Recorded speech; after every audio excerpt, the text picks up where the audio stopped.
ফেরাউনের আসল নাম রামাসিস বা রামসিস। এই ফেরাউন হিসাবে খ্যাতি লাভ করছে কেন? ওর জুলুম নির্যাতন এত বেশি হয়েছে, যার কারণে ওরই আমরা ফেরাউন বলে চিনি। আসলে ওর আগেও অনেক মন্ত্রী যাদের উপাধি ছিল ফেরাউন। মিশরের একজন মন্ত্রী ছিল আপনার সিনান ইবনে ইলওয়ান, তাকেও বলা হতো ফেরাউন। ইব্রাহিম নবী আর তার স্ত্রী যখন আপনার মিশর দিয়ে রওনা করেছিল একবার, তো করার সময় তখন ওই মিশরের যে তৎকালীন বাদশা ছিল সিনান ইবনে ইলওয়ান, তার কুনজরে ইব্রাহিম নবীর স্ত্রী পর্যন্ত পড়েছিল। তখন যে বাদশা ছিল তার নামও ছিল ফেরাউন, তার উপাধিও কি ছিল? ফেরাউন। তাহলে কি শিখলাম? মিশরের যে বাদশা হতো তাদেরকে কি বলা হতো? ফেরাউন।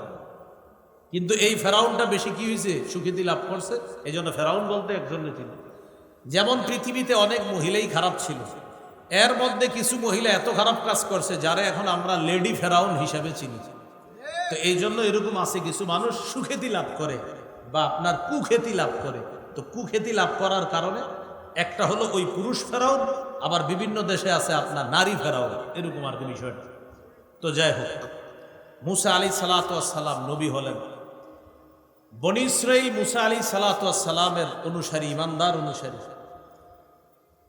ফেরাউন বিষয়টা মেনে নিতে পারে না যে আমি খোদা, আমি রব, আমার পরিবর্তে লাখ লাখ মানুষ এখন মুসার রবকে রব মানে, বিষয়টা মেনে নেওয়া যায় না।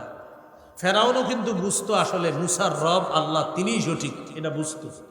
বুঝার পরেও ঘাউরামি আর তেরামি করে তার ক্ষমতা ধরে রাখার জন্য মাঝে মাঝে আপনার বলে ফেলতো, না না এটা সঠিক না, আমি বড় রব। একবার ফেরাউন প্ল্যান করলো মুসা নবীর পুরা বাহিনীর উপর হামলা চালাবে। আল্লাহ তাআলা মুসা নবীকে বলে দিলেন, আন আসরি বিইবাদি ইন্নাকুম মুত্তাবাউন। মুসা, আপনি আমার বান্দাদেরকে নিয়ে রাতের বেলা রওনা করেন, আপনাদেরকে ধাওয়া করা হবে। মুসা নবী ইমানদার অনুসারীদেরকে নিয়ে রওনা করলেন। যাইতে যাইতে লোহিত সাগরের পাড়ে গেলেন। যাওয়ার পর মুসা নবী আর তার বাহিনী তাকায়া দেখে সামনে পানি আর পানি, পিছনে তাকায়া দেখে ফেরাউনের বাহিনী তাদেরকে ধাওয়া করতে করতে মোটামুটি এমন জায়গায় চলে এসেছে যেই জায়গায় এক দল আরেক দলকে দেখা যায়। আমার দিকে তাকাইলে বুঝবেন, যেমন আমরা বলি এই যে আইসা বললো এরকম বলি না, ওই যে দেখা যায় এরকম। তো আল্লাহ তাআলা বলেন, ফালাম্মা তারা আল জামআন ক্বালা আসহাবু মূসা ইন্না লামুদরাকুন। দুই দল যখন দুই দলকে দেখলে, মুসা নবীর অনুসারীরা বললেন, মুসা ইন্না লামুদরাকুন, আমরা ধরা খেয়ে গেলাম। কেন? সামনে পানি, পিছনে শত্রু, কই যাবো? দুইটাই বিপদ, সামনেও বিপদ, পিছনেও বিপদ। তারা সশস্ত্র, আমরা নিরস্ত্র, বেশি অস্ত্র নাই আমাদের সাথে, অতএব বিপদে আমরা আছি। মুসা নবী জবাব দিলেন, ক্বালা কাল্লা, কখনো না, আমরা বিপদগ্রস্ত না। সুবহানাল্লাহ। ইন্না মাইয়া রাব্বী সায়াহদিন, আমার সাথে আমার রব আছে, তিনি আমাকে পথ দেখাবেন। আল্লাহ তাআলা বললেন, আনিদ্রিব বিআসাকাল বাহর, মুসা আপনি লাঠি দিয়ে সমুদ্রে আঘাত করেন। মুসা নবী আঘাত করলেন, ফানফালাকা ফাকানা কুল্লু ফিরকিন কাত্তাউদিল আযীম, আঘাত করলেন, আল্লাহ তাআলা সমুদ্রের উপর দিয়ে শুকনা 12টা রাস্তা তৈরি করে দিলেন। মুসা নবী আর তার ইমানদার অনুসারীরা রওনা করলেন রাস্তা দিয়ে যাইতে যাইতে মোটামুটি পর্যায়ে তাদের সবাই রাস্তায় উঠে গেছে। ফেরাউন আর তার বাহিনী রাস্তার কাছে আসছে। আসার পর ফেরাউনের উদ্যত আচরণ বন্ধ হয় নাই। তাফসিরের কিতাবে এবং তারিখের কিতাবে একটা বর্ণনা আসছে, ফেরাউন আর তার বাহিনী তাকায়া দেখে সামনে একজন অপরিচিত মানুষ তাদেরকে স্বাগত জানানোর জন্য দাঁড়ায় রয়েছে। আবার তাকায়া দেখে পিছনেও একজন অপরিচিত, তাহলে বাহিনীর সামনে একজন অপরিচিত, পিছনেও একজন অপরিচিত। তো ফেরাউন আর তার বাহিনীকে স্বাগত জানাইতেছে, আসেন আসেন তাড়াতাড়ি রাস্তায় ওঠেন। ফেরাউন ওই মুহূর্তে বলতেছে, এটা তাফসির আর তারিখের ঘটনা। ফেরাউন বলতেছে, দেখছো এতদিন ক্ষমতা চলতো আমার জমিনের উপর, তোমাদের উপর, এখন পানির উপরেও ক্ষমতা চলতেছে। মানে ফেরাউনের ভাবসাব হলো এগুলো তো আমার কথাই হয়েছে, রাস্তা বুঝো না এগুলো। তো সামনে যিনি আছে উনিও জি জি আসেন আসেন তাড়াতাড়ি আসেন, সবগুলারে রাস্তায় উঠেছে। পিছনে একজন উনি আছে কেন, কেউ যেন বাদ না থাকে। হ্যাঁ হ্যাঁ, তো এই দুইজন ছিল আল্লাহর ফেরেশতা, সুবহানাল্লাহ, একটাও যেন বাদ না থাকে। হ্যাঁ জানতেন, হ্যাঁ উঠেন উঠেন সব উঠেন, একটু বুঝেন। 1 নাম্বার পারা 7 নাম্বার পৃষ্ঠা একদম শুরুতে আছে, ওয়াইদ ফারাকনা বিকুমুল বাহরা ফাআনজাইনাকুম ওয়া আগরাকনা আলা ফিরআউনা ওয়া আনতুম তানজুরুন। ওই সময়কে স্মরণ করুন, মুসা নবী আর তার বাহিনীকে আল্লাহ তাআলা শুকনা রাস্তা পাড়ি দিয়ে পার করে শুকনা রাস্তার উপর দিয়ে সমুদ্র পার করার ব্যবস্থা করে ওপাশে নিয়ে গিয়ে আল্লাহ তাআলা মুসা নবী আর তার অনুসারীকে থামায়া দিলেন। থামান থামান নবী, আপনার অনুসারীকে থামান, থামায় একটু এবার পিছনে তাকান সবাই। তো মুসা নবী আর তার বাহিনী পিছনে তাকাইছে, তাকায় দেখে ফেরাউন আর তার বাহিনী শুকনা রাস্তার উপরে আসতেছে ধরার জন্য। আল্লাহ তাআলা সমুদ্রের উপর যে রাস্তাগুলাকে হুকুম করলেন তোমরা আবার পানি হয়ে যাও, সবগুলা রাস্তা পানি হয়ে গেছে, ফেরাউন বাহিনী ডুবে মরতেছে। আল্লাহ বলেন ওয়া আগরাকনা আলা ফিরআউন, ফেরাউন বাহিনীকে ডুবায়া মারলাম, ওয়া আনতুম তানজুরুন, আর দৃশ্যটা তোমরা চেয়ে চেয়ে দেখতেছিলা কিভাবে ডুবায়া মারছে, দৃশ্যটা তোমরা চেয়ে চেয়ে দেখতেছিলে। তাহলে ইতিহাস ভুলে যায় না। ইব্রাহিম নবীর সন্তান ইসহাক, ইসহাক নবীর সন্তান ইয়াকুব, ইয়াকুব নবীর সন্তান ইউসুফ নবী, ইউসুফ নবী ঘটনা ঘটার মাধ্যমে আসলেন মিশরে, তারে বনি ইসরাইল চলে আসলো মিশরে। লম্বা সময় তাদের মাঝে আবার হিংসা বিদ্বেষ আল্লাহ বিরোধী সমস্ত কাজ কারবার চলে আসে। এইভাবে করতে করতে খ্রিস্টপূর্ব 1250-এ আল্লাহ একজন নবী পাঠাইলেন। এই নবীর মাধ্যমে অসংখ্য অগণিত বনি ইসরাইল আবার তাওহীদবাদী হয়, আল্লাহ বিশ্বাসী হয়। তাদেরকে নিয়ে লোহিত সাগর পাড়ি দিয়ে মুসা নবী মিশরের ওপারে চলে গেলেন।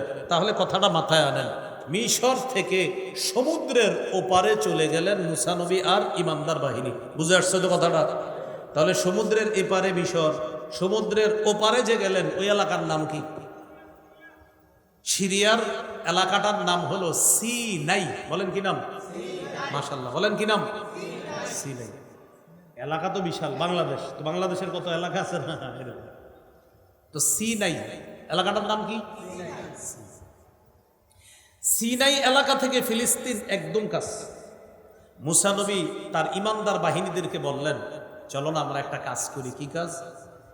ফিলিস্তিন একদম কাছে, ফিলিস্তিনে একটা পবিত্র জায়গা আছে, ওই জায়গায় আল্লাহ তাআলার পৃথিবীর সবচাইতে মর্যাদাপূর্ণ একটা ঘর, যেটা আল্লাহর ঘর, ওই সবচাইতে মর্যাদাপূর্ণের মধ্য থেকে আল্লাহ যে প্রাচীনতম দ্বিতীয় ঘরটা বানিয়েছেন সেই ঘরটা হলো বাইতুল মুকাদ্দাস।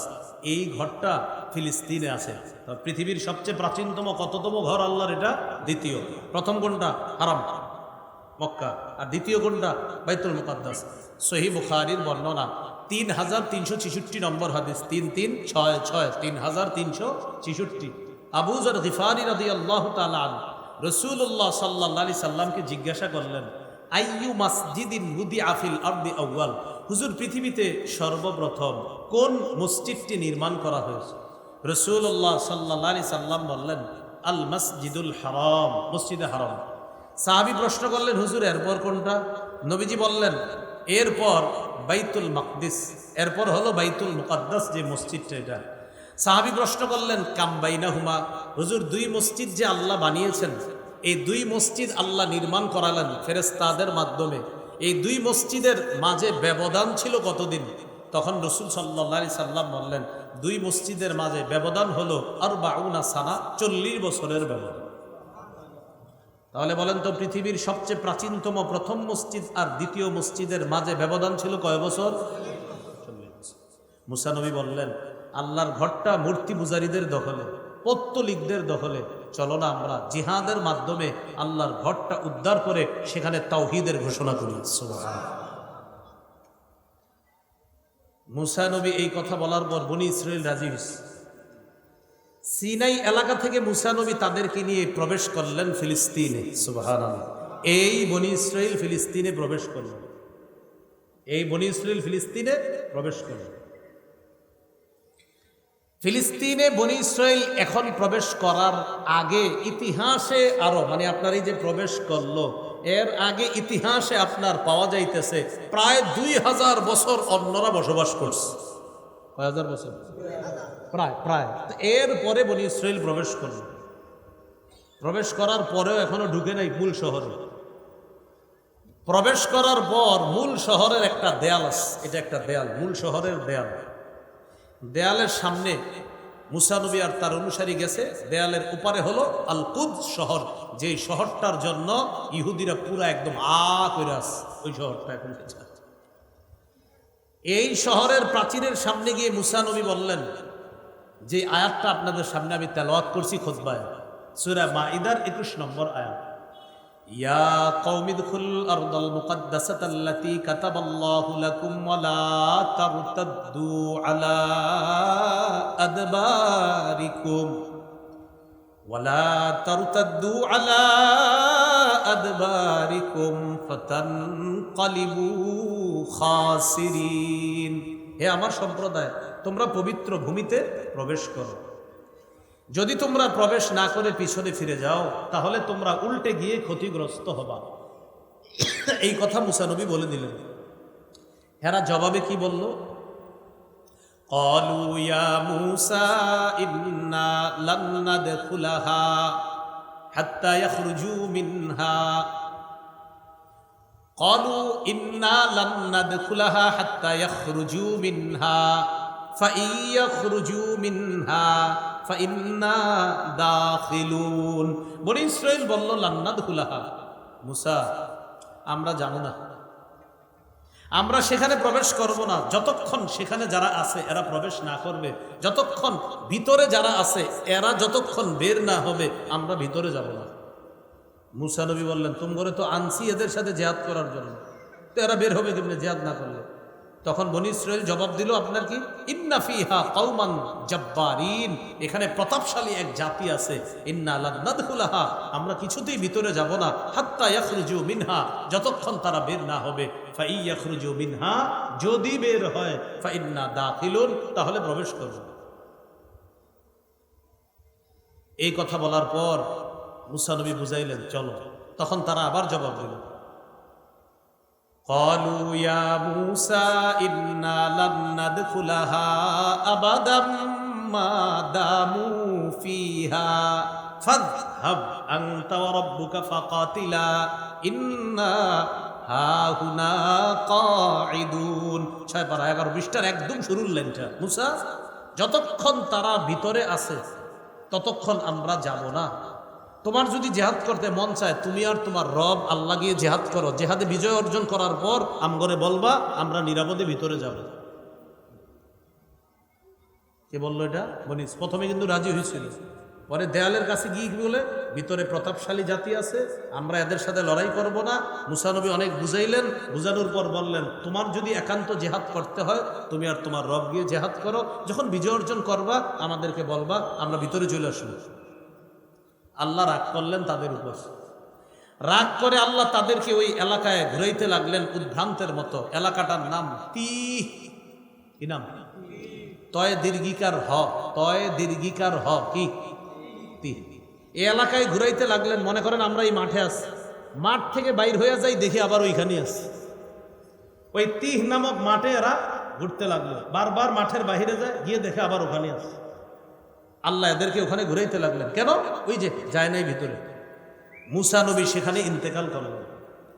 মূসা নবী ইন্তেকাল করার পর মূসা নবীর খাদেমকে আল্লাহ নবী বানায়া দিলেন, তার নাম ইউশা। সুবহানাল্লাহ। কি নাম? ইউশা ইবনে নুন। ইউশা নবী হওয়ার পর মুজাহিদদেরকে বুঝাইলেন বনি ইসরাইলের, তোমরা চলো একটু জেহাদ করি, আমরা জেহাদের মাধ্যমে বাইতুল মুকদ্দাসটা উদ্ধার করি। মূসা নবীর কথা না শোনার কারণে আল্লাহ তোমাদেরকে কি শাস্তি দিছে মনে আছে তো? আর এরকম করো না, চলো। বনি ইসরাইল রাজি হয়েছে। ইউশা নবী তাদেরকে নিয়ে ভিতরে গেলেন। ইমানদার জানবাজ মুজাহিদদের মাধ্যমে তাদেরকে সাথে নিয়ে বাইতুল মুকাদ্দাস দখলদারি পত্তলিকদের বিরুদ্ধে জিহাদ করলেন। আল্লাহ তাআলা ইউশা নবীর নেতৃত্বে জিহাদে তাওহীদবাদী আল্লাহ বিশ্বাসীদেরকে আল্লাহ বিজয় দান করলেন। ইউশা নবীর নেতৃত্বে বাইতুল মুকাদ্দাস আল্লাহ বিশ্বাসীদের হাতে আল্লাহ ফিরিয়ে দিলেন। তাহলে আল্লাহর ঘরে কারা এখন? ঈমানদার। কারা এখন? ঈমানদার। এই সর্বপ্রথম বনী ইসরাঈলরা বাইতুল মুকাদ্দাস দখলে নিল। বুঝে আসছিল? কোন বনী ইসরাঈল? বেঈমান না ঈমানদার? এই কথাটা মাথায় রাখবেন, ঈমানদার। ইউশা নবী বাইতুল মুকাদ্দাস দখলে নেওয়ার পর আশেপাশের এলাকাগুলা উনি নিয়ন্ত্রণ করে কাদের মাধ্যমে? বিচারকদের মাধ্যমে। যেমন আপনাদের এই মাদারীপুর একা চালাইতে পারবে একজন? চেয়ারম্যান লাগবে, মেম্বার লাগবে, এরপর অনেক দায়িত্বশীল আছে যে লেখাপড়ার কাজ একজনে করবে, শিক্ষকতা আরেকজন, আপনার বিচার করবে একজন, এরকম। ওই যুগে ইউশা নবী কি করলেন? বিচারকদেরকে এক এক এলাকার দায়িত্ব দিতেন। তবে বিচারকের কাজ আমরা জানি বিচার করা, কিন্তু তখন বিচারকের কাজ শুধু বিচার করা না, বিচারও করবেন, চেয়ারম্যানি, মেম্বরি, দরবার, দেন দানা যা আছে সব আপনার দায়িত্ব। এ হলো বিচারকের কাজ। এটা নোট করার মতো জায়গা। ওই যুগটাকে বলা হয় বিচারকদের যুগ। কি বলা হয়? কারণ দেশ চালায় কারা? বিচারকরা। ইউশা আলাইহিস সালাম দুনিয়া থেকে বিদায় নিলেন। বিচারকদের মাঝে একজন বিচারক আছে, তার নাম শামবিল। কি নাম? শামবিল। বানানটা আমি বলি, শিন মিম ওয়াও ইয়া লাম, শামবিল। কি নাম? শামবিল, বিচারকের নাম। আশেপাশে যারা আছে তারা বিচারকদের শাসন মেনে নেয় না। তোর এটা কোনো কথা নাকি? বিচারকরা দেশ চালাইব, এটা আমরা মানি না। তখন তারা আশেপাশ থেকে মূর্তি পূজারীরা, পত্তলিকরা বাইতুল মুকাদ্দাসের উপর খালি অতর্কিত হামলা চালায়। হামলা চালাইতে চালাইতে এক পর্যায়ে পত্তলিকরা আবার বাইতুল মুকাদ্দাস দখলে নিয়ে নেয়। ঈমানদারদের হাতছাড়া হয়ে যায় বাইতুল মুকাদ্দাস। বলি নাউযুবিল্লাহ। এবার আপনাদের পরীক্ষা করি। বিচারকদের মধ্যে একজন বিচারকের নাম বলছিলাম, আল্লাহ তাকে নবী বানায়া দিচ্ছে। তাহলে পাইলাম শামবিল নবী। বনী ইসরাঈলরা যখন সেখান থেকে আবার বিতাড়িত হয়ে গেল, বাইতুল মুকাদ্দাস হাতছাড়া হয়ে গেল, শামবিল নবী বললেন, তোমরা কি আমার সাথে জিহাদ করবা? চলো না আমরা একসাথে আবার গিয়ে বাইতুল মুকাদ্দাসটা জিহাদের মাধ্যমে উদ্ধার করি, পত্তলিকদের থেকে উদ্ধার করি। বনী ইসরাঈল বলল, না আমরা যাবো না। কি বলল? আমরা যাব। কেন? আমরা এক শর্তে জিহাদ করব, আমাদেরকে যদি একজন বাদশা নিযুক্ত করে দাও, ওই বাদশার অধীনে আমরা জিহাদ করব। ইবআস লানা মালিকান নুকাতিল ফি সাবিলিল্লাহ, আমাদের জন্য একজন বাদশা নিয়োগ করে দাও, এই বাদশার অধীনে আমরা লড়াই করি। শামবিল নবী বললেন, ক্বালা হাল আসাইতুম ইন কুতিবা আলাইকুমুল কিতালু আল্লা তুকাতিলু, আমার তো মনে হয় জিহাদ যখন ফরজ হয়ে যাবে তখন তোমরা জিহাদ করবা না। বাদশা তোমাদের নিয়োগ করার পরে যখন জিহাদের বিধান আসবে তোমরা তখন জিহাদ করবা না, পিছনে ফিরে যাবা, এটা আমার মনে হয়। বনী ইসরাঈল তখন জবাব দিল, ওয়া মা লানা আল্লা নুকাতিলা ফি সাবিলিল্লাহি ওয়া ক্বাদ উখরিজনা মিন দিয়ারিনা ওয়া আবনাইনা, আমরা কেন লড়াই করব না? আমাদেরকে আমাদের ঘর বাড়ি থেকে বের করে দেওয়া হয়েছে, আমাদের সন্তানদের থেকে আমাদেরকে আলাদা করে দেওয়া হয়েছে, আমাদের বাপদাদাদের থেকে আমাদেরকে আলাদা করা হয়েছে, কেন আমরা লড়াই করব না? অবশ্যই লড়াই করব। তুমি একজন বাদশা নিয়োগ করো আমাদের জন্য, তোমার অধীনে লড়াই করব না, একজন বাদশা নিয়োগ করো, তার অধীনে লড়াই করো। শামবিল নবী আল্লাহর কাছে দোয়া করলেন, আল্লাহ একজন বাদশা নিয়োগ করে দেন তাদের জন্য, ওই বাদশার অধীনে তারা জিহাদ করবে। আল্লাহ একজন বাদশা নিয়োগ করে দিলেন, তার নাম তলুত। কি নাম? তলুত। তয়াকার লয়ের সুকার ত, তয়াকার লয়ের সুকার ত কি হয়? আরবি ত আলিফ লাম ওয়াও তা, তলুত নাম। তলুতকে বাদশা নিয়োগ করার পর শামবিল নবী বললেন, এই তলুত তোমাদের নেতৃত্ব দিবে, তার অধীনে তোমরা লড়াই করবা। বনী ইসরাঈল বলল, তালুত আবার কে? একটু আগে কি বলছিল? লড়াই করবে, এখন বল তালুত কে? তালুত তোমাদের বাচ্চা করে, তালুত চালুত যারে তারে বাচ্চা বানাইলে হবে নাকি? কেন? আন্না ইয়াকুনু লাহুল মুলকু আলাইনা ওয়া নাহনু আহাক্কু বিল মুলকি মিনহু ওয়া লাম ইউতা সাআতাম মিনাল মাল। তালুত আবার কে? সে কিভাবে আমাদের উপর নেতৃত্ব দিবে? আমাদের নেতৃত্ব দেওয়ার যোগ্যতা রাখে আমাদের মধ্যে কেউ? কি বলছে দেখেন, আমাদের নেতৃত্ব দেওয়ার যোগ্যতা রাখে আমাদের মধ্যে কেউ, সে কেন? আর তার তো টাকা পয়সাও নাই, তাকে প্রচুর সম্পদও দেওয়া হয় নাই। এখান থেকে একটা বিষয় বোঝার আছে। বোঝা গেল 1000 বছর আগে বনী ইসরাইল মনে করত নেতা হতে গেলে টাকা লাগে। নেতা হতে গেলে কি লাগে? সেই মনে করাটা আমাদের দেশে আমরা অনেক অসুস্থ মস্তিষ্ক সম্পন্ন ব্যক্তিরাও মনে করি নেতা হওয়া মানে তার টাকা লাগে। তখন আমরা চা স্টলের সামনে বসি, বৈশা বৈশা অপেক্ষা করি কে আসবে একটা মিছিল নিয়ে। মিছিল আসবে 500 দেওয়ার পর ওনার সাথে ওয়াদা করি যে ইনশাল্লাহ আছি, আপনার সাথে আছি। আবারও আমি যাই না, বিবি ফোন দিলেও যায় না, কেন? আরেকজন আসবে 1000, এরেও আপনার সাথে আছে। এর সাথে বলার পর আবার আপনার ফোন দেয়, তখন আরেকজনের অপেক্ষা থাকে যে আইসা দিবে 2000, এরেও আপনার সাথে আছে। সবার সাথেই আছে টাকা। তখন এক এক নেতা 100-200 কোটি টাকা খরচ করে, পরে আপনার মনে করেন নেতৃত্বে আসে, নেতা হয়। আপনি কি ভাবছেন উনি ফাও টাকা খরচ করছে?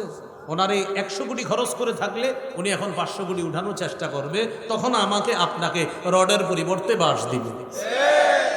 সোজা হিসাব। ওই যে অসুস্থ মস্তিষ্ক সম্পন্ন আমরা অনেকে মনে করি নেতা হতে হলে টাকা লাগে, যেটা বনী ইসরাইল মনে করছে। শাম্মিল নবী বললেন তার টাকা নাই, তবে তার দুটা যোগ্যতা আছে। সুবহানাল্লাহ। 1 নাম্বার, ইন্নাল্লাহা আস্তাফাহু আলাইকুম ওয়া যাদাহু বাসতান ফিল ইলমি ওয়াল জিসম।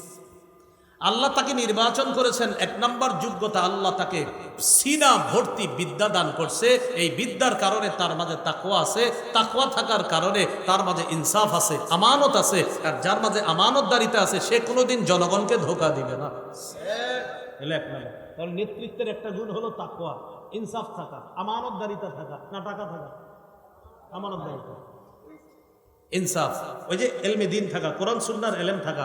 আর কোরআন সুন্নাহর এলেম যার মধ্যে থাকবে তাকওয়া থাকবে, তার মধ্যে ইনসাফ থাকবে। কারণ কোরআন সুন্নাহ যা আছে সে ওইভাবে দেশ চালানোর চেষ্টা করবে।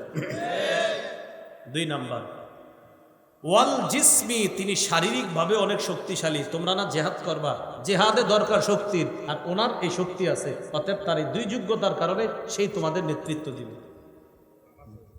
বনী ইসরাইল মাইনা নিস, ঠিক আছে, তার অধীনে নেতৃত্বের জেহাদ করব। আমার আলোচ্য বিষয় এই জায়গাটা না, এটা নিয়ে আমার একটা আলোচনা আছে, দেখবেন তালুত জালুত রে নিয়ে লম্বা একটা আলোচনায় আছে। ওই যারা আমার আলোচনা শোনেন ওখানে পাবেন, লম্বা আলোচনা আছে। তালুত বিশাল বড় মুজাহিদ বাহিনী নিয়ে রওনা করছে। কোথায়? বাইতুল মুকাদ্দাস উদ্ধার করবে। পত্তলিকদের বিরুদ্ধে, মূর্তি পূজারীদের বিরুদ্ধে, যাদের বিরুদ্ধে লড়াই করবে তাদের প্রধান এক পালোয়ানের নাম জালুত। কি নাম? তাহলে লড়াইয়ের নেতৃত্ব যিনি দিবে তাওহীদের পক্ষে তার নাম তালুত, আর বিপক্ষে যিনি নেতৃত্ব তার নাম জালুত। তালুত জালুত, জালুত। তালুত লড়াই করবে জালুতের বিরুদ্ধে। তালুত বিশাল বড় এক বাহিনী নিয়ে রওনা করলেন। যাওয়ার সময় তাদেরকে বললেন, আচ্ছা তোমরা জেহাদের ময়দানে গেলে আমার কথা মানবা তো? সবাই বলল মানবো। একটা পরীক্ষা হয়ে যাক। কি পরীক্ষা? যাওয়ার সময় একটা নদী পড়বে, এই নদীর পানি কেউ পান করবা না। যদি পানি পান করো তারা আমার মুজাহিদ বাহিনী থেকে ছিটকে পড়বা। ঠিক আছে, সমস্যা নেই। বিশাল বড় বাহিনী নদীর পাশ দিয়ে রওনা করছে, ডক ডক করে খালি বেশি পানি পান করছে। তাহলে যারা পানি পান করছে তারা ছিটকে বলল। সামান্য স্বল্প সংখ্যক মুজাহিদ বাহিনীতে টিকে রইল। তাদের সংখ্যা 300 জনের মাত্র কিছু বেশি, কেউ কেউ লেখছে 313 জন। তাহলে বিশাল বাহিনী হয়ে গেল গুট্টুক ছোট্ট। তারা লড়াই করবে বিশাল জালুত বাহিনীর বিরুদ্ধে। ছোট্ট বাহিনী আল্লাহর উপর ভরসা করে তারা বললেন, তাদের বক্তব্যটা আল্লাহ কোরআনে আনছে, কাম মিন ফিআতিন কালিলাতিন গালাবাত ফিআতান কাসীরাতাম বিইজনিল্লাহ।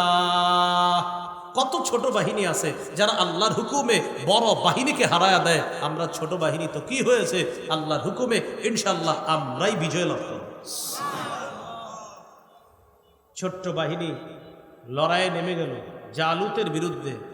এখানে একটা বিষয় আপনাদের নোট করার মতো, মুজাহিদ বাহিনীতে দাউদ আলাইহিস সালামের 2 ভাই ছিলেন। আর নতুন করে আরেকটা নাম আইসা গেল, কোন নবী? মুজাহিদ বাহিনীতে দাউদ নবীর কয় ভাই ছিল? তখন দাউদ নবীর বয়স ছিল 16 বছর। কয় বছর? বাবা অসুস্থ, অসুস্থ বাবার সেবা করার জন্য 16 বছরের ছোট্ট দাউদ বাসায় রয়ে গেলেন। বড় 2 ভাই জেহাদে গেলেন। জিহাদের ময়দানের তুমুল লড়াই চলতেছে। আল্লাহ তাআলা ছোট্ট তালুত বাহিনীকে বিশাল বড় সশস্ত্র জালুত বাহিনীর বিরুদ্ধে ক্ষণে ক্ষণে বিজয়ের পাল্লা শুধু তালুত বাহিনীর দিকে আল্লাহ রাখতেছে। তবে বলেন সবাই তবে একজনকে হারানো সম্ভব হচ্ছে না। কয়জনকে বলেন? তার নাম জালুত। ওরে কেউ হারাইতে পারতেছে না। তখন আপনার সম্মুখ যুদ্ধ, একজন যতক্ষণ টিকে থাকবে তখনও পর্যন্ত আপনি কোনো চূড়ান্ত ঘোষণা দিতে পারবেন না। জালুত আইসা দাঁড়াইলে বিপরীত বাহিনীর কেউ আসে না, তালুতও আসে না, মুজাহিদদের কেউ আসে না তার সাথে লড়াই করে। এর সাথে কে লড়বে? তো জালুত আইসা খালি ঘোষণা করে, আসো কে আসো, আমারে না হারানো পর্যন্ত এলাকা বুঝে পাইতেছ না, আসো। বলেন তো মুজাহিদ বাহিনীতে ছোট্ট 16 বছরের কোন নবীর 2 ভাই আছে? অসুস্থ আব্বা দাউদ নবীকে পাঠাইলেন, বাবা যাও তো জিহাদের ময়দানে তোমার 2 ভাইয়ের খোঁজ নিয়ে আস। দাউদ নবী জিহাদের ময়দানে আসলেন, আইসা দেখে তালুত বাহিনীর জয়ের পাল্লা ভারী। একটা বাধা বিজয়ের ঘোষণা হতে, বলেন তো বাধাটার নাম কি? দাউদ নবী বললেন, কি ব্যাপার আপনারা? তাকে হারাইলে দিলেই তো হয়, এইটাই তো সমস্যা, তাকে হারানোর মতো কেউ নেই। তো আপনারা যান, কেউ আমাদের মধ্যে কেউ যাবে না। যদি কেউ না যান তাহলে আল্লাহর উপর ভরসা করে আমারই পাঠায় দেন। বয়স কত? সবাই বলতেছে না, এতটুকু মানুষ পাঠানো যাবে না। দাউদ নবী বললেন, যেহেতু আপনারা কেউ যাবেন না সেহেতু আমারে পাঠান। হয়তো আমি শহীদ হব, না হয় গাজী হব, আর আজ যদি আপনারা যান তো যান, আমি সেক্ষেত্রে যাব না, যেহেতু আমি মুজাহিদ বাহিনীর সঙ্গে আসি নাই। এমনি আইসা আমি বললাম কথাটা, এখন আপনারা সিদ্ধান্ত নিতে পারেন। দাউদ নবীর পিরাপিরিতে তালুত বাদশা রাজি হয়ে গেল, দাউদ নবীর অনুমতি দিল, আচ্ছা ঠিক আছে তুমি যাও। 16 বছরের দাউদ নবী একটা পাথর হাতে নিয়ে জালুতের সামনে যাইতেছে। জালুত উদ্যতপূর্ণ আচরণ, উপহাসের হাসি তার মুখের মধ্যে, যে এগুলা বুঝি পরামর্শ করে এতদিন পরে এডারে পাঠাইছে, ছোট্ট মানুষ পাঠাইছে। দাউদ নবী পাথরটা নিয়ে তার সামনে গিয়ে আল্লাহর নাম নিয়ে পাথরটা তার মাথা বরাবর মারছে, মাথায় লাগার সাথে সাথে জালুত জমিনে লুটায় পড়ছে। দাউদ নবী গিয়ে জালুতের দুনিয়া থেকে জালুতকে একবারে বিদায় করে দিল। আল্লাহ তাআলা বলেন, ওয়াকাতালা দাউদু জালুতা, দাউদ জালুতকে হত্যা করলেন। তাহলে পালোয়ান জালুতকে কয় বছরের দাউদ হত্যা করলেন? দাউদ নবী আস্তে আস্তে বড় হলেন, বয়স হলো। আল্লাহ তাআলা আতাহুল্লাহুল মুলকা ওয়াল হিকমা, দাউদ নবীকে ফিলিস্তিনের রাজত্ব দিলেন, একই সাথে নবুয়ত দান করলেন। পৃথিবীর প্রথম ব্যক্তি যাকে আল্লাহ একসাথে নবীও বানাইছেন আবার রাজত্ব দান করছেন। কোন নবী? দাউদ নবী তার বাহিনী নিয়ে বাইতুল মুকাদ্দাসে প্রবেশ করলেন। ফিলিস্তিনের 74% এলাকা বনি ইসরাইলের সাম্রাজ্য বিস্তৃত করলেন। কয় পার্সেন্ট এলাকা? এই হলো বনি ইসরাইলের সর্বপ্রথম ফিলিস্তিনের বড় এলাকা দখল। এখন বলেন তো, যারা দখলে নিল তারা কি বেঈমান না ঈমানওয়ালা? ইহুদিরা এইটাকেই বলে যে আমাদের আদি নিবাস। আসলে তো আদি নিবাস এরও আপনার 2000 বছর আগে থেকে চলে আসছে। কথা বুঝে আসছেন? ওই দাউদ নবীর ওই দখলটাকে বলে কি? আদি নিবাস। তো এখানে আরেকটা বিষয়, ফিলিস্তিনের বাইতুল মুকাদ্দাস কি কোনো বেঈমানের হাতে থাকবে না ঈমানওয়ালা? এটা মাথায় রাখতে। দাউদ নবী 40 বছর শাসন ক্ষমতা পরিচালনা করলেন ফিলিস্তিনের। কয় বছর? এটা একটু মনে রেখে। দাউদ নবী বিদায় নিলেন। দাউদ নবীর পর নবী হলেন সুলাইমান আলাইহিস সালাতু ওয়াস সালাম। সুলাইমান নবী নবীও হলেন, বাদশাহ হলেন। দাউদ নবী 40 বছর শাসন ক্ষমতা পরিচালনা করলেন। সুলাইমান নবীও 40 বছর। 40-এ কত? যদি পারেন এই জায়গাটা মনে রাখবেন, বলেন আমার সাথে। বনি ইসরাইলের এই 80 বছরই ফিলিস্তিনে ঈমানি শাসন, এছাড়া তাদের শাসন বেঈমানি শাসন, শিরকের শাসন, হিংসা বিদ্বেষের শাসন। তাদের সারা জীবনের 80 বছর কোন নবীর 40 আর কোন নবীর 40 আর বেঈমানি শাসন। বলেন বেঈমানি শাসন, মূর্তি পূজার শাসন, শিরিকের শাসন 338 বছর। ইহুদিদের বেঈমানি শাসন ছিল কয় বছর? আর ঈমানি শাসন 80 বছর। এই জায়গাটা মনে রাখবেন। সুলাইমান নবী 40 বছর শাসন করলেন। তখন সুলাইমান নবী বাইতুল মুকাদ্দাসটাকে আবার সুন্দরভাবে পুনর্নির্মাণ করলেন। সুলাইমান নবী পুনর্নির্মাণ করার পর আল্লাহর কাছে 3টা দোয়া করলেন। নাসাইর বর্ণনা 692 নম্বর হাদিসে আছে, লাম্মা সাআলা সুলাইমান ইবনু দাউদ, লাম্মা ফারাগা সুলাইমান ইবনু দাউদ মিন বিনাই বাইতুল মাকদিস সাআলাল্লাহ সালাসা। সুলাইমান নবী যখন বাইতুল মুকাদ্দাস পুনর্নির্মাণ করলেন, আল্লাহর কাছে 3টা দোয়া করলেন। 1 নাম্বার হুকমান ইউসাদিফু হুকমা, আল্লাহ আপনি আমাকে এমন শাসন ক্ষমতা পরিচালনা করার যোগ্যতা দিয়েন, এমনভাবে যেন আমি বিচার করতে পারি, আমার বিচারে যেন কোনো ভুল না হয়, যেমন আপনার বিচারে কোনো ভুল হয় না। এটা হলো প্রথম চাওয়া। 2 নাম্বার চাওয়া ওয়া মুলকান লা ইয়ামবাগি লিআহাদিন মিন বাদি, আল্লাহ আমাকে এমন রাজত্ব দিবেন যে রাজত্ব দুনিয়ার আর কাউকে আপনি দিবেন না। 3 নাম্বার ওয়া আল্লা ইয়াতিয়া হাদাল মাসজিদ আহাদুন লা ইউরিদু ইল্লা সালাতা ফীহি খারাজা মিন যুনুবিহি কায়াউমিন ওয়ালাদাতহু উম্মুহু। আল্লাহ আমি যে ফিলিস্তিনের এই বাইতুল মুকাদ্দাস পুনর্নির্মাণ করলাম, কোন ঈমানওয়ালা যদি এখানে নামাজের নিয়তে আইসা নামাজ পড়ে বের হয়ে যায়, সে যেন আজকে জন্ম দেওয়া নবজাতকের মতো নিষ্পাপ হয়ে বের হয়। এই 3টা দোয়া করছে। আমাদের নবীজি বলেন, নবী সুলাইমানের জীবদ্দশায় 2টা দোয়া আল্লাহ কবুল করে ফেলছে। সুলাইমান নবীর বিচারে কোনো ভুল হইতো না। সুবহানাল্লাহ। ওই যে দোয়া করছে, আল্লাহ আমার বিচারে যেন ভুল না হয়। 2, সুলাইমান নবীর মতো রাজত্ব আল্লাহ দুনিয়ার আর কাউকে দেয় না। উনি বাতাসের কথা বুঝতেন, পিঁপড়ার কথা বুঝতেন, জিন ইনসান যা আছে সবার রাজত্ব করতেন। রয়ে গেল 3 নাম্বার দোয়া। আমাদের নবী বলেন, 3য় দোয়াটার ব্যাপারে আমি নবী আশাবাদী, আমার কোনো ইমানদার উম্মত যদি সেখানে গিয়ে নামাজ পড়ে বের হয়, নবজাতক শিশুর মতো নিষ্পাপ হয়ে বের হবে। ইনশাল্লাহ আমরা নিরাপদে আবার ফিলিস্তিন যাব, নামাজ পড়ব। মনে থাকবেন ইনশাল্লাহ। আল্লাহ তৌফিক দান করেন। সুলাইমান নবী চলে গেলেন। সুলাইমান নবী চলে যাওয়ার পর বনি ইসরায়েলের আবার আগের রূপ ফিরে আসতেছে আস্তে আস্তে। ওই যে আগে যেরকম ছিল আপনার আল্লাহ বিরুদ্ধী যত কাজ, এগুলো ফিরে আসতেছে। বনি ইসরায়েলের মধ্যে গোত্র হলো 12টা। কয়টা? এই জায়গায় উত্তর দক্ষিণ কোনটা? এটা দক্ষিণ। আচ্ছা আমার দিকে তাকান, দেখেন দক্ষিণ উত্তরে 2 হাতের দিকে তাকান। বনি ইসরায়েলের গ্রুপ কয়টা?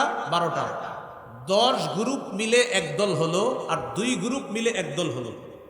10 গ্রুপ মিলে যেই দলটা হলো তারা চলে গেল ফিলিস্তিনের উত্তরে। 2 গ্রুপ মিলে যেই দলটা হলো তারা গেল ফিলিস্তিনের দক্ষিণে। তাহলে বলেন তো বনি ইসরায়েলের গ্রুপ ছিল কয়টা? 12টার মধ্যে 10 দল হলে কয় গ্রুপ হলো? 1 গ্রুপ। 10 দল মিলে কয়টা দল হলো? এই এক দল কোথায় গেল? উত্তরে ফিলিস্তিনের। আর 2 দল মিলে কয়টা দল হলো? একটা। তারা গেল কোথায়? খুব মন দিয়ে শুনেন। উত্তরে যারা গেল তারা একটা সাম্রাজ্য গড়ে তুললো, এটার নাম ইসরায়েলি সাম্রাজ্য। কি নাম? দক্ষিণে যারা সাম্রাজ্য গড়ে তুললো এটার নাম ইয়াহুজা সাম্রাজ্য। কি সাম্রাজ্য? এই ইয়াহুজা থেকেই তাদেরকে বলা হয় ইয়াহুদ। কি বলা হয়? এর আগে বলি ইসরায়েল। এই হলো তাহলে উত্তরে ইসরায়েলি সাম্রাজ্য, দক্ষিণে ইয়াহুজা। ফিলিস্তিনের উত্তরে যারা, তারা শাসন করলো 202 বছর। কয় বছর? তবে 202 বছর সব শিরকি শাসন, সব শিরকি। আমি না বললাম 80 বছর ছিল ইমানি শাসন, আর সব শিরকি। এই 202 বছর হলো ইসরায়েলি সাম্রাজ্য। দক্ষিণে যারা, তাদের সাম্রাজ্যের নাম ইয়াহুজা। তারা শাসন করলো, এরপরে আরো 150 বছর, প্রায় 350 বছর তারা শাসন করলো। তারা হলো 202, তারা 350। এবার কথা, তাদের পতন হলো কিভাবে? ইরাকের এসিরিয়ান নামে একটা জাতি আছে। কি নাম? এসিরিয়ান। কি নাম? এসিরিয়ান। তারা একটা হামলা চালায় ইসরায়েলি সাম্রাজ্যের উপর। ওই যে উত্তর পাশে যেটা ফিলিস্তিনের, তাদেরকে তছনছ করে দেয়, তাদেরকে ধরে বিভিন্ন জায়গায় বিক্রি করে দেয়। তাহলে ইসরায়েলি সাম্রাজ্য শেষ। রয়ে গেল দক্ষিণের ইয়াহুজা। তারা আরো 150 বছর শাসন ক্ষমতা চালাইল। তাদের উপর হামলা চালাইল ইরাকের বাদশা, নাম বুখতে নসর। এই বুখতে নসর বাইতুল মুকাদ্দাস মসজিদটাই ধ্বংস করে দিল। নাউজুবিল্লাহ পড়েন। তাওরাতের কপিগুলা পানির মধ্যে চুবাইয়া দিল, ভিজাইয়া দিল। এই জন্য আপনার এরপরেই তাওরাত বিকৃত হয়ে যায়, কারণ অবিকৃত তাওরাতটা ওই বুখতে নসর পানির মধ্যে ডুবিয়ে দিছে। এর কয়েকশো বছর পর তাওরাত আবার লেখা হয়, তখন তাওরাতটা বিকৃত করে ফেলে ওই অবিকৃত তাওরাত আর নাই, সেটা বিকৃত হয়ে যায়। এখন আসেন মূল কথায়। তাহলে ইসরায়েলি সাম্রাজ্য খতম, ইয়াহুজা সাম্রাজ্যকে খতম করলো বুখতে নসর। এদের 40,000 বন্দি করে নিয়ে গেছে ইরাকে, ইয়াহুজা সাম্রাজ্য 40,000। তাহলে ঘটনা হলো ফিলিস্তিন, হুজুর এরপর কারা শাসন করলো? তাদের নাম বেবিলন। কি নাম বলেন? বেবিলন। তারা চালাইলো 47 বছর। কয় বছর? তাদের উপর হামলা চালাইলো পারসিকরা, যাদেরকে বলা হতো পারস্য। পারসিকরা হামলা চালায়া বেবিলনদেরকে হারায়া দিল, ফিলিস্তিন দখলে চলে গেল পারসিকদের। পারসিকরা ফিলিস্তিন সাম্রাজ্য পরিচালনা করলো 207 বছর। কয় বছর? কলম খাতা নিয়ে বসলে সুন্দর হইত। কয় বছর? 207 বছর। পারসিকরা 207 বছর সাম্রাজ্য পরিচালনা করার পর তাদের উপর হামলা চালায় রোমানের একজন নেতা, তার নাম আলেকজান্ডার, যা আমরা বিভিন্ন বই পুস্তকে পড়ি। এই আলেকজান্ডার হামলা চালানোর মাধ্যমে পারসিকদের খতম চলে গেল। পারসিকদের পতন হওয়ার পর রোমানরা ফিলিস্তিন শাসন করলো 300 বছরের বেশি। কয় বছর? এইভাবে শাসন করতে করতে চলে আসলেন দুনিয়াতে আল্লাহর নবী ঈসা আলাইহিস সালাতু ওয়াস সালাম। কোন নবী? ঈসা নবী আসার পর সঠিক দাওয়াত দিলেন। কিছুদিন দাওয়াতের কাজ করার পর ইহুদিদের জ্বালা যন্ত্রণায় ওনারে আল্লাহ তাআলা নিয়ে গেলেন আসমানে। খ্রিস্ট ধর্ম তিনি প্রচার করলেন, সঠিক ধর্ম তিনি প্রচার করলেন। প্রচার করার পর ধর্মটা সঠিক ছিল। এই জায়গাটা একটু মনে রাখেন তো, খ্রিস্ট ধর্ম বিকৃত হইল কিভাবে? রোমান একজন সম্রাট ছিল, নাম তার কনস্টান্টাইন। কি নাম? এই কনস্টান্টাইন 324 খ্রিস্টাব্দে খ্রিস্ট ধর্ম গ্রহণ করছে। তারে দেখা লাখ লাখ পত্তলিকরা খ্রিস্ট ধর্ম গ্রহণ করছে। খ্রিস্টান হওয়ার পর প্রথমে এটা ছিল ভালো, সঠিক ছিল। তারপর পত্তলিকরা তাদের চিন্তা চেতনা খ্রিস্ট ধর্মের মধ্যে ঢুকাইয়া দিল, এটাকে বিকৃত করে দিল। যেটা আমাদের ইসলাম ধর্মে অনেকে চায় বিকৃত করতে, না, মুহাম্মদ সাল্লাল্লাহু আলাইহি সাল্লাম যে ধর্ম দুনিয়াতে রেখে গেছে এটা অবিকৃত আছে, থাকবে সর্বশেষ একটা মুসলমান থাকা পর্যন্ত। ইসলামকে বিকৃত করার কোনো সুযোগ নেই। মাঝে মাঝে দেখেন না, এই যে নারীরা নতুন করে কি এক অধিকার চায় বসলো, আপনার কি কমিশন আপনার, হ্যাঁ, এরকম এগুলো ইসলাম বিকৃত করার ষড়যন্ত্র চালাইতেছে। কিন্তু আমাদের দেশে যারা, তাদের এই কথা মনে রাখতে হবে, মুসলমানরা আমাদের দেশে জাগতে জানে, তারা হয়তো একটু নীরব আছে, কিন্তু ইসলাম বিরোধী কিছু হলে তারা কাউকে ছাড় দিবে না। এটা মাথায় রাখতে হবে, ইসলাম বিরোধী কাউকে ছাড় দিবে না মুসলমান।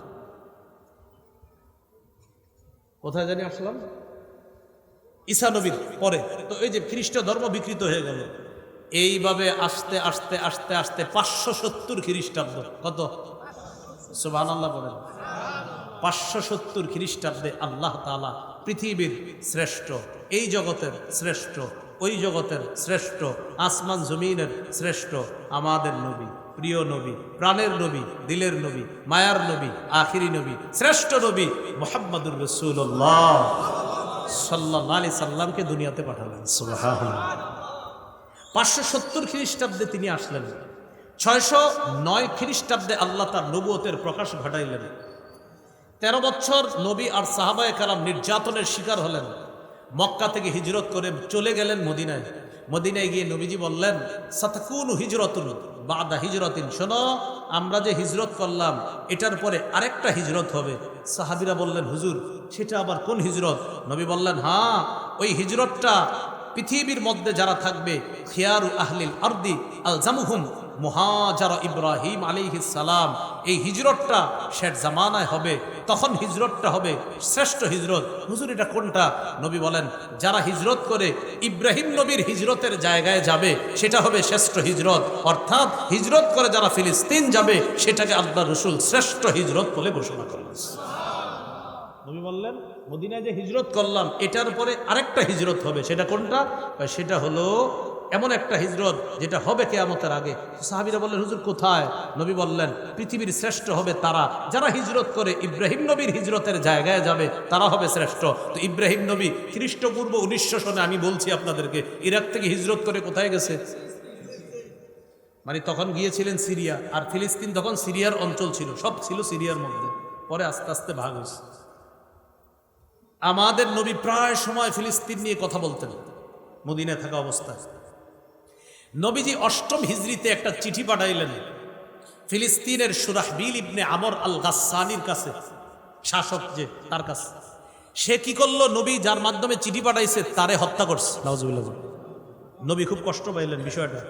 তখন আল্লাহ রসুল সাল্লাল্লাহু আলাইহি সাল্লামের নির্দেশে মুতার যুদ্ধ সংগঠিত হয়, যেই যুদ্ধে 3 জন সেনাপতি পাঠাইছিলেন নবী নিযুক্ত করে, জাফর ইবনে আবি তালেব, আব্দুল্লাহ ইবনে রাওয়াহা, মনে পড়ে, আর জায়েদ বিন হারেসা, জাফর ইবনে আবি তালেব, আব্দুল্লাহ ইবনে রাওয়াহা, এই 3 জনকে সেনাপতি করে পাঠাইলেন।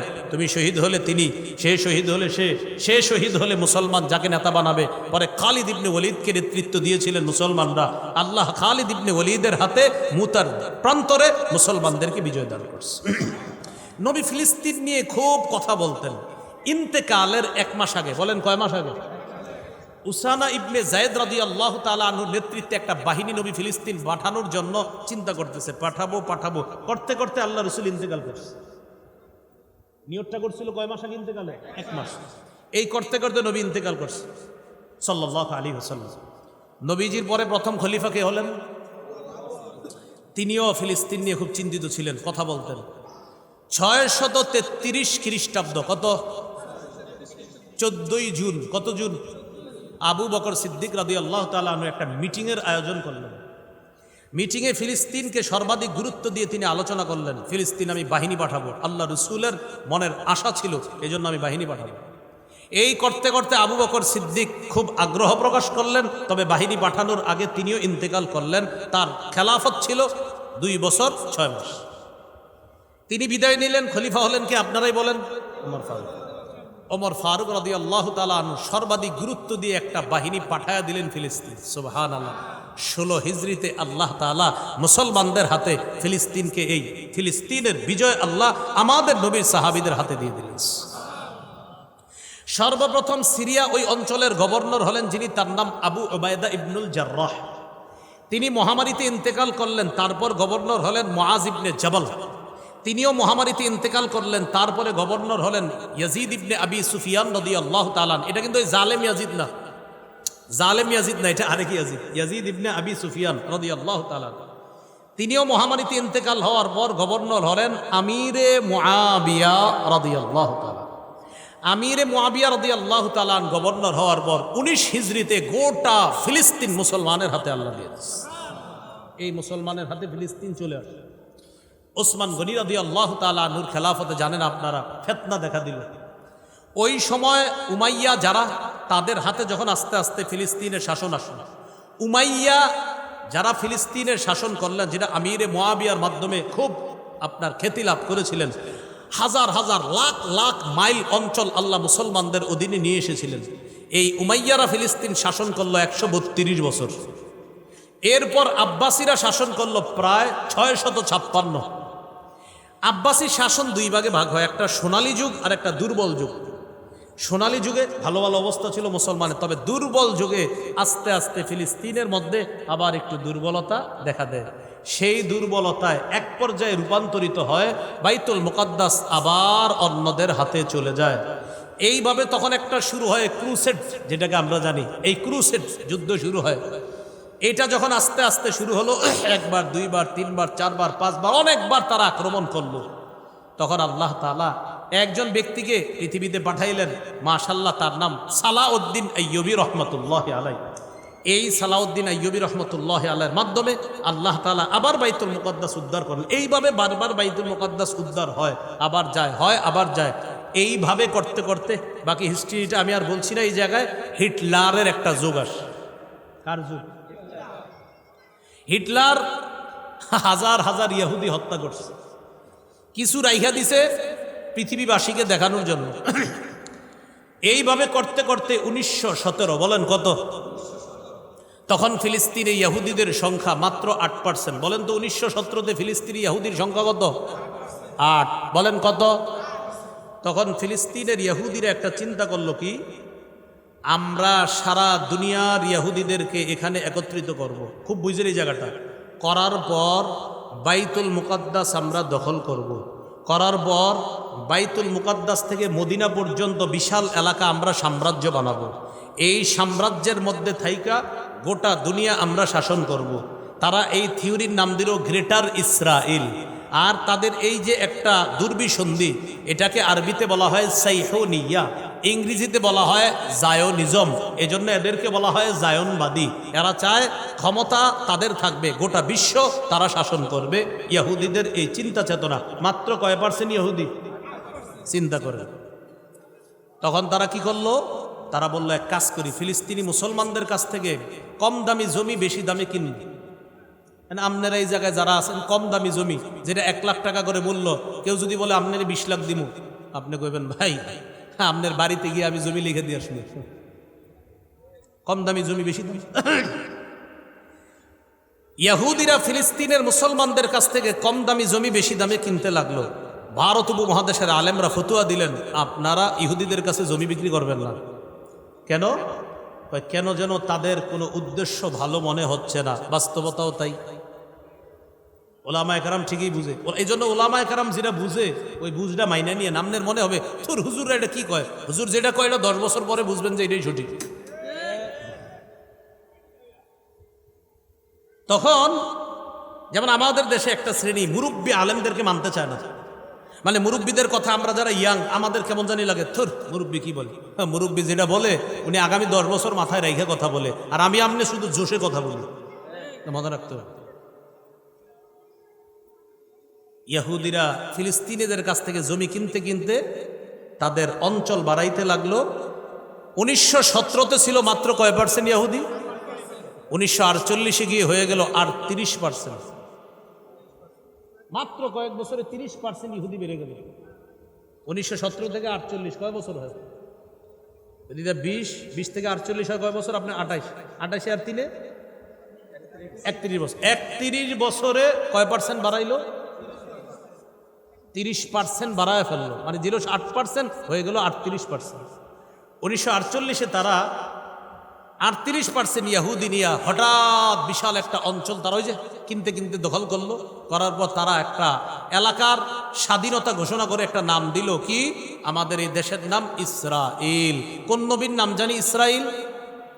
হ্যাঁ, ইয়াকুব নবীর নাম। সেই হিসাবে এটার নাম দিল ইসরাইল। কি নাম দিল? মানে যেটা আরবি হলো ইসরাইল, এরা বলে ইসরাইল, এই নাম দিল। নাম দেওয়ার পর আশেপাশের কিছু দালাল দেশ আছে, এই দালাল দেশের সহযোগিতায় 1948-এ তারা একটা স্বাধীনতা ঘোষণা করলো, হয়ে গেল ইসরায়েল নামে একটা দেশ। হওয়ার পর এখন তারা ফিলিস্তিন আর কিনে না জমি, এখন খালি দখল করে, বোমা মারে, দখল করে। এই 48-এর পর থেকে ফিলিস্তিনের উপর তারা হামলা চালাইতে লাগলো। তো তাদের দাবি এটা তাদের, মূলত আসলে এটা তাদের না, পুরাটাই ফিলিস্তিনের। তারা হলো দখলদার। তারা হলো কি? দখলদার বাহিনী। তারা দখল করতে করতে বিশাল অঞ্চল তারা তাদের নিয়ন্ত্রণে নিতে চায়। তাহলে তাদের কয়েকটা দাবি, এটা তাদের আদি নিবাস। আমি শুরু থেকে, দুনিয়ার শুরু থেকে আপনাদেরকে হিস্ট্রি শোনাইছি, তাদের আদি নিবাস না। আরেকটা দাবি যে দাউদ নবী, সুলাইমান নবী এখানে ছিল। আমি আপনাদেরকে শোনাইছি বনি ইসরাইলের ইমানি শাসন জানি কয় বছর ছিল? 80 বছর। কোন নবী 40? কোন নবী 40? আর কয় বছর ছিল শিরকি শাসন? 338। ইসরায়েলি সাম্রাজ্য, ইয়াহুজা সাম্রাজ্য, যেটা আমি বলছি মাঝখানে। এইভাবে করতে করতে 1948-এর পরে তারা আপনার এইভাবে বারবার ফিলিস্তিনের উপর হামলা চালায়। সেই হামলা অদ্যাবধি পর্যন্ত তারা এটা জিয়ে রেখেছে। এজন্য আমাদের করণীয়, 1 নাম্বার আমরা ফিলিস্তিনের জন্য সহযোগিতা পাঠানো, 2 নাম্বার জিহাদ করা। প্রাচীরের বাধার কারণে আমরা এটা পারতেছি না। 3 নাম্বার প্রস্তুতি, ইআদাদ, প্রস্তুতি গ্রহণ করা। ইনশাল্লাহ আমরা প্রস্তুতি গ্রহণ করব সেখানে যাওয়ার জন্য। 4 নাম্বার তাদের অর্থ যোগান হয় যে মাধ্যমে, এই মাধ্যমগুলা বর্জন করা। কি বুঝছেন নি? সামনে কি ঈদ? সামনে কি ঈদ? গোস্ত খায়া একটু ঠান্ডা না খাইলে নাকি ভালো লাগে না, বা একটু হিট আসে না? গোস্ত না খায়া যদি ঠান্ডা না খায় কি আসে না? হিট আসে না। আমার দিকে সবাই তাকান, ভালো করে তাকাইছেন? 18 বছর, বলেন কয় বছর? এই পানি ছুঁয়েও দেখি না। কয় বছর? হ্যাঁ, ছুঁয়েও দেখি না। কি ঠান্ডা আর কি গরম, ছুঁয়েও দেখি না। আমার জীবনও তো চললো। একদিন শুধু মাদ্রাসার বিলবোর্ডে দেখছি এগুলো বর্জন করা, বাস। তখন ছিল আফগানিস্তান ইস্যু, তখন ইস্যু ছিল আফগানিস্তান। খালি বলছে এগুলো বর্জন করা, জিজ্ঞাসাও করি নাই কেন বর্জন, খালি শুনছি বর্জন করা।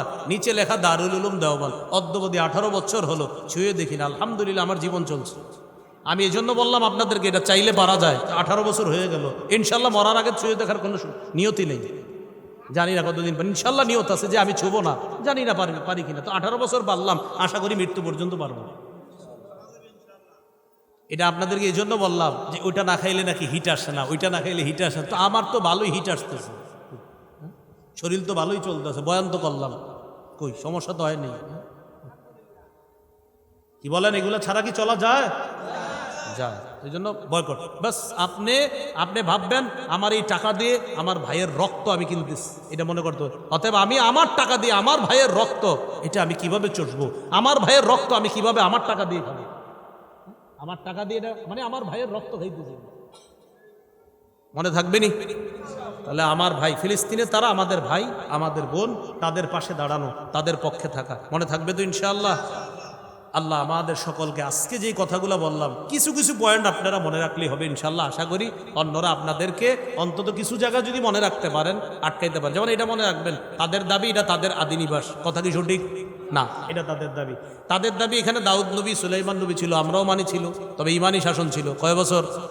বাস বলে দেবো আমরা এইভাবে। আরেকটা কথা হলো, বাইতুল মুকাদ্দাস কার ঘর?